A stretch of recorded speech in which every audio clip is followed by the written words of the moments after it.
சிவா திருச்சிற்றம்பலம். ஆரூர் அமர்ந்த அரசே போற்றி, சீரா திருவையாறா போற்றி.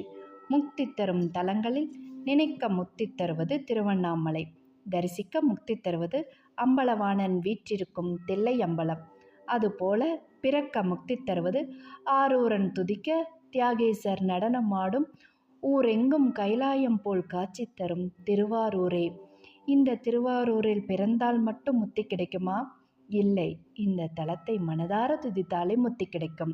சித்தந்தெளிவீர்கள் அத்தன் நாரூரை பத்தி மலர் தூவ முத்தியாகுமே. பிறவி அறுப்பீர்கள் அரவன் நாரூரை மறவாதேத்துமின் துறவியாகுமே. துன்பம் துடைப்பீர்கள் அன்பன் அணியாரூர் நன்பொன் மலர் தூவ இன்பமாகுமே. இவ்வாறு ஞான சம்பந்தர் சொல்லியது போல திருவாரூரை மனதார துதித்தாலே முக்தி நிச்சயம். இந்த திருவாரூரை பற்றி சொன்னால் சொல்லிக்கொண்டே போகலாம். இந்த தலத்தில்தான் முதலில் மகாவிஷ்ணுவிற்கு எம்பெருமான் சோமாஸ்கந்தராக காட்சியளித்தார். அதை பற்றி விரிவாக நாம் காணலாம். இந்த உலகத்தை காத்து ரட்சிப்பது திருமால்தான். பக்தர்களும் எளியவர்களும் நாராயணா நாராயணா என்றாலே அந்த கூக்குரலுக்கு கருடன் மேல் அமர்ந்து வந்து அவர்களின் துயரை தீர்ப்பது தயாபரன் தாமோதரனின் வேலை. ஒரு முறை தத்யாசுரன் என்பவன் தேவர்களை தொந்தரவு செய்து பெரும் நாசத்திற்கு ஆளானான். அவர்கள் கருணை உருவமே ஆன மகாவிஷ்ணுவிடம் சரணடைய கார்மேனி கதிர்மதி முகத்தான் கருட வாகனத்தில் அமர்ந்து புஜங்களில் ஆயுதத்தை ஏந்தி அவனை சம்ஹாரம் செய்து தேவர்களை விடுவிக்கச் சென்றார். அப்பொழுது இரு தரப்பினருக்கும் பெரும் போரானது உண்டானது. பல போர்களில் தனது மதியை கொண்டு ஜெயித்த கமலக்கண்ணனுக்கு இந்த போர் சிறிதளவு கடுமையாகத்தான் இருந்தது. அப்பொழுதும் அவர் விட்டு தரவில்லை. அந்த அசுரனை தனது சுதர்சன சக்கரத்தால் தாக்கினார்.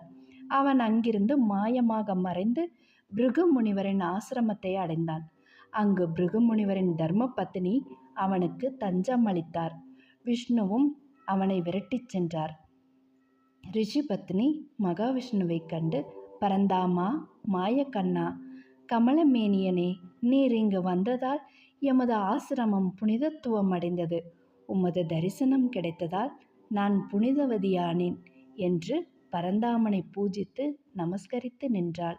விஷ்ணு அவளை பார்த்து, பிருகு முனிவரின் பத்தினியே, தத்யாசுரன் இங்குதான் இருக்கிறான் என்பது எமக்கு தெரியும்.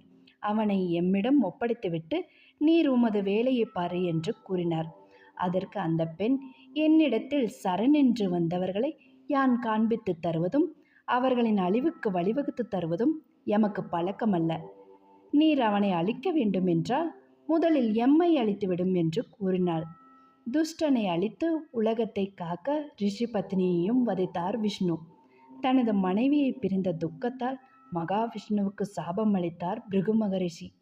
பிறகு தனது தவோ வலிமையால் தனது மனைவியை திரும்ப கொண்டு வந்தார். அவர் விஷ்ணுவுக்கு ஒரு பரிகாரம் தந்தார். நீர் சிவபெருமானை சோமாஸ்கந்தராக பார்த்தால் உமது சாபம் தீரும் என்று கூறினார்.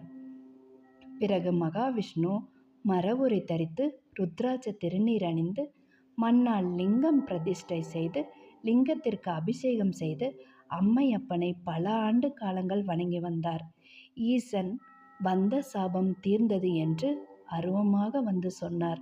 திருமால், சுவாமி பரமேஸ்வரா, உமது திருவுருவ தரிசனத்தை தந்தருளுக என்று கூறினார். ஈசனோ, ஏ விஷ்ணுவே, நீர் என்னை காண வேண்டும் என்றால் பல ஆண்டு காலங்களுக்கும் இவ்வாறு உமது பூஜையை தொடர வேண்டும் என்று கூறி மறைந்தார். விஷ்ணுவும் பல ஆண்டு காலங்கள் தவம் செய்து ஈசனை சோமாஸ்கந்தராக தரிசித்தார். மகாலட்சுமியும் ஸ்ரீபுரம் என்ற திருவாரூர் தலத்திற்கு வந்து வழிபட்டார். லட்சுமி வழிபட்டதால் கமலாலயம் என்ற பெயரும் உண்டு. இவ்வாறு விஷ்ணுவாலும் லட்சுமியாலும் வழிபடப்பட்ட தலமே திருவாரூர்.